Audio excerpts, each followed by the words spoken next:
Hey guys, this is Tamara, and we're on Coffee with Tea. This is my friend Bud. Hi. Hey Bud, How are you? Great, thanks so much. I'm good, thank you. Thank you for coming and for being here on the show. First of all, I just wanted to ask you a few things, where are you from, how old are you, and what do you do? Yeah, absolutely. So my name's Bud. I'm 27 years old, and I'm originally from Estados Unidos, the United States.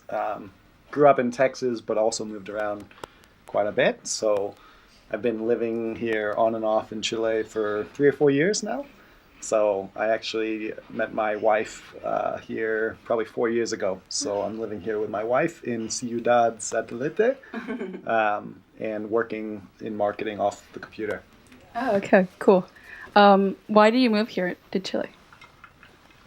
Originally, a buddy of mine had an entrepreneurship program in Reñaca, which is right next to Valpo and Vina del Mar. So it was a program where you learned entrepreneurship and just worked on building marketing skills, that sort of thing. So my buddy founded the program called Exosphere, and so I moved out here, I think 2014, to participate in the program. So I lived in Reñaca for 3 months and worked on a variety of different online businesses, that kind of thing, and kind of just stayed there once that was over as well. And do you like it here? I do, más o menos. Santiago, I really enjoy, but I also enjoy kind of exploring the rest of Chile. So I've been able to go north and see La Serena, that sort of thing. But my wife and I are hoping to go travel down south once we take a little vacation together. Okay, that's cool. Why don't you like it that much? Just a little bit busy for my taste, and it's not necessarily a bad thing, but I live a little bit outside of Santiago, so it's about a 2-hour commute on bus and metro to get into Santiago, which makes things a little difficult. But the commune that I live in is really relaxed and has pretty much everything you need, but it's just a little bit difficult to travel into the city. Okay, cool. So you said that you had a wife, right? Correct. Do you have any? Got married in August. In August? Correct. So we had been dating about 4 years. We met on the online dating site OkCupid. For reals? Yeah. So How was that?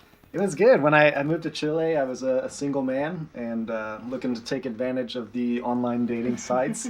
OkCupid, Tinder, I believe, was popular at the time.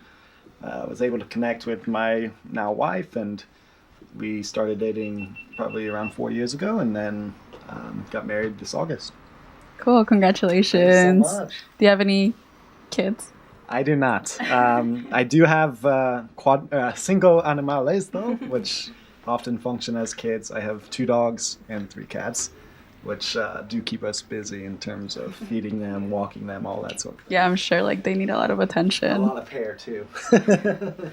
So, but basically what we wanted to ask you in general was that we've seen that you've been on papers, on TV, and could you tell us a little bit about that? Yeah, yo soy famoso. I believe I said that right. So, one of the kind of really neat things I was able to do here, I'm from the United States, a U.S. citizen. However, in the United States, there's a program where you can donate your bone marrow to individuals usually children who are battling leukemia and need assistance to overcome the disease. So in university, maybe 8 or 9 years ago, I actually joined the bone marrow registry in the United States, to where you offer to potentially donate your bone marrow if you match with an individual who needs the help. And what made you make that decision? Yeah, so interestingly enough, so I was actually, in my university, we do a lot of blood drives. So you donate blood, which is a very common practice. And I typically don't like donating blood. I don't like needles. I freak out. I almost pass out all the time. But there was a sorority girl I was pursuing in university who, for sorority, they would get points. And it was a competition to see who could donate the most blood. So I ended up donating blood for that reason. And while I was there was a bone marrow kind of booth where they explained the process of, hey, if you sign up, you could potentially save someone's life. And for me, I just thought it was a kind of why not kind of deal. And so... Did you think of the needles at that point? No, so the way the bone marrow actually works, so I donated blood, and then they actually swab your cheek with a Q-tip. So they take a Q-tip and they put it in your mouth, and then they take your, I guess, DNA or saliva, and that determines on whether or not if you're a match to potential donor. From my understanding, it's fairly rare to match with an individual, so many bone marrow donations, you're in the registry for 5, 10, 15 years before you're a match. And I remember wondering if I was ever even going to be a match. So about a year ago, I got an email from the organization in the United States saying, hey, you're a potential match. And how were you feeling at that point? I felt pretty good. I'm pretty excited. My wife always says I have a hero complex, so I always like helping someone or like putting myself out there. So I was pretty excited. I was still a little unsure of what the actual process entailed, that sort of thing. So after talking with the original organization in the United States, we determined there was actually another organization in Chile that had just opened who would be handling kind of the procedure itself, that sort of thing. So they handed all my information over to an organization called DKMS, who had just opened up a location here in Chile, and they're originally from Germany, but they're international. So then I started working with them throughout the process. Okay, and so like how old was the person that you matched with? Yeah, so they are a little bit vague in terms of the actual specifics because of legal reasons and that sort of thing, but they were able to share as a 4-year-old boy with leukemia, which is a blood cancer. And so the way bone marrow donation works is there's 2 procedures. One is they do kind of a blood draw, and they take stem cells out of your blood. So it's very similar to a blood donation process, but you sit there for 5 to 10 hours. But it's still like from your blood? Yes, from your blood. Oh, okay, so not from like your actual... So there's 2 procedures, which I'll explain here in a second. So the most common, 80% of bone marrow cases, they just need some blood. So you sit there for quite a while, 5 to 10 hours, and then they're able to use that to help. So it wasn't that painful? So that was one procedure, but the one I actually was matched for was a little bit rare. So the other procedure is where they actually extract bone marrow from your pelvis. And that's what got done to you? That was what was done to me. And believe it or not, I was telling the organization that's the one I would prefer because I hate needles.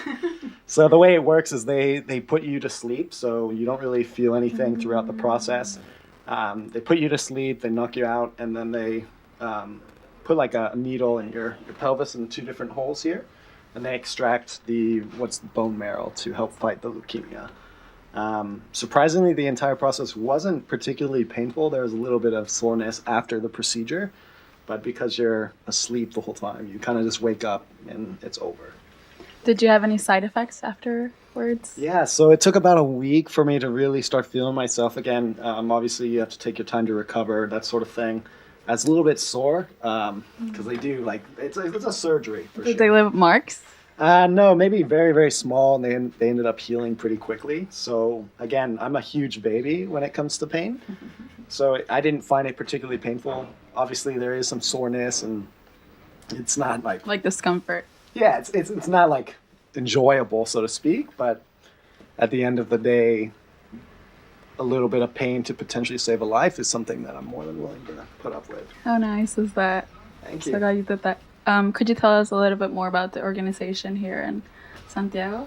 Yeah, so the organization is called DKMS. I'm not sure what it stands for, but they're an international organization that helps with the bone marrow process. So they have locations all over the world.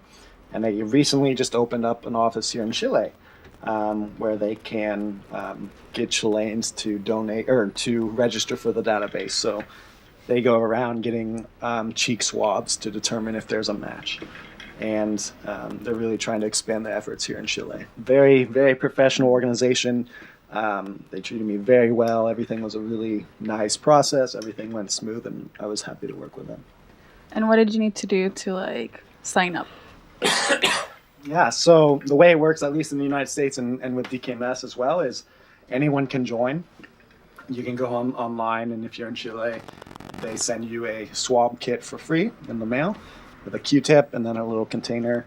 You just swab your cheek a little bit, put it in the container, and then you send it back to them.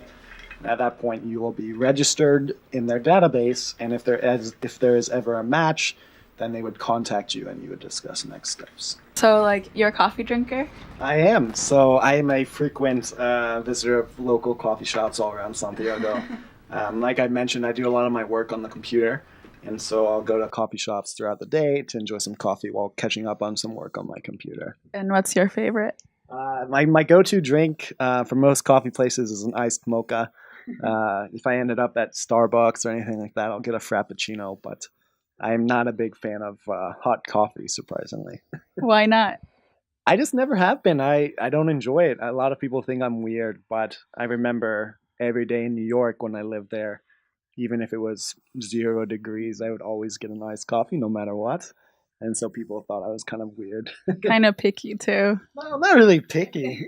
Maybe a little bit, but I'm just not a big fan of hot coffee. And did you like making your own coffee? I do. Surprisingly, as a coffee drinker, I wasn't really exactly sure the process of how to make it, but it was really cool to kind of see the different parts of what goes into a coffee.